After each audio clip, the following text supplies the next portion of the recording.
नमस्कार, हम डॉक्टर सपुंटी आपके लिए ले आया हूँ न्यूज़ एंड व्यूज़। आज हम बात करेंगे पुतिन की हालिया भारत यात्रा पर चीन ने क्या कहा और क्या ये बयान सिर्फ दोस्ती नहीं बल्कि एक बड़े भू राजनीतिक संदेश जैसा है। दिसंबर 5, 2025 को रूस के राष्ट्रपति पुतिन भारत आए। इस यात्रा में उन्होंने भारत के साथ ऊर्जा, रक्षा, व्यापार और कई अहम समझौते पर हस्ताक्षर किए। यह यात्रा 2022 में यूक्रेन युद्ध के बाद पहली बड़ी भारत रूस मुलाकात थी, इसलिए अंतर्राष्ट्रीय नज़रें भी इस पर थी।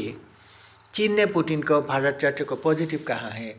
चीनी विदेश मंत्रालय के प्रवक्ता गुओ जियाकुन ने कहा कि चीन, रूस और भारत तीनों उभरती अर्थव्यवस्था है और साथ में ये ग्लोबल साउथ का अहम हिस्सा बनाते हैं।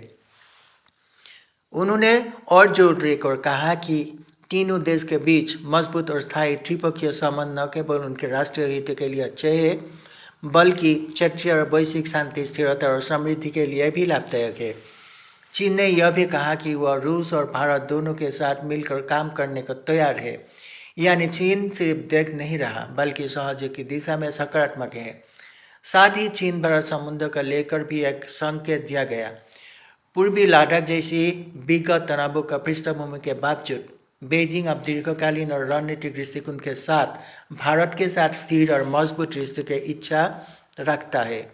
चीन, रूस और भारत उभरती अर्थव्यवस्था है तथा ग्लोबल साउथ की अहम आवाज़ है, ये कहा चीनी विदेश मंत्री गुओ जियाकुन ने।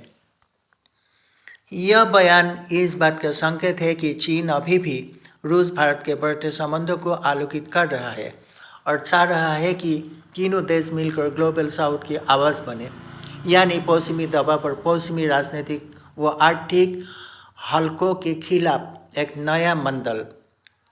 पुतिन ने पहले कहा था कि रूस, भारत और चीन दोनों को अपने करीबी मित्र मानता है और कि रूस इन देशों के द्विपक्षीय मामलों में दखल नहीं देगा। चीन ने उस दृष्टिकोण को सकारात्मक माना है। इसके अलावा पूर्वी लद्दाख विवाद के बाद धीरे धीरे भारत और चीन के रिश्तों में सुधार की कोशिश हो रही है। चीन की यह प्रतिक्रिया इस संकेत की पुष्टि करती है कि वह द्विपक्षीय रिश्तों को दीर्घकालीन और स्थिर बनाना चाहता है, चाहे हालात कैसे भी हो। चीन का रुख यह कहकर लगभग साफ है, रूस, भारत, चीन तीनों मिलकर ग्लोबल साउथ में एक साझा प्लेटफॉर्म बना सकते हैं जो क्षेत्रीय और वैश्विक राजनीति में एक नया ध्रुवी बिंदु हो सकता है। हालांकि यह भी स्पष्ट है कि चीन ने यह न कहा कि वह भारत रूस गठजोड़ को चीन रूस केंद्रित गठजोड़ की तरफ देखता है, बल्कि उसने समझदारी से कहा कि वह तीनों के बीच संतुलन चाहता है। मतलब अगर भारत, रूस, चीन आपसी संबंध बनाए रखे तो यह एक सतर्क लेकिन संभावना भरा साझेदारी मंडल हो सकता है। पुतिन की भारत यात्रा पर चीन की प्रतिक्रिया पॉजिटिव सिर्फ एक औपचारिक डिप्लोमेटिक बयान नहीं बल्कि बड़े भू राजनीतिक संकेत देती है। चीन ने स्पष्ट रूप से कहा कि वह रूस, भारत, चीन त्रिपक्षीय साझेदारी को देखना चाहता है ताकि ग्लोबल साउथ की आवाज़ मजबूत हो और साथ ही क्षेत्रीय और वैश्विक शांति, स्थिरता और विकास संभव हो सके। अगर आपको ये अच्छा लगा तो कमेंट में ज़रूर बताइए। आज के लिए इतना ही है। धन्यवाद।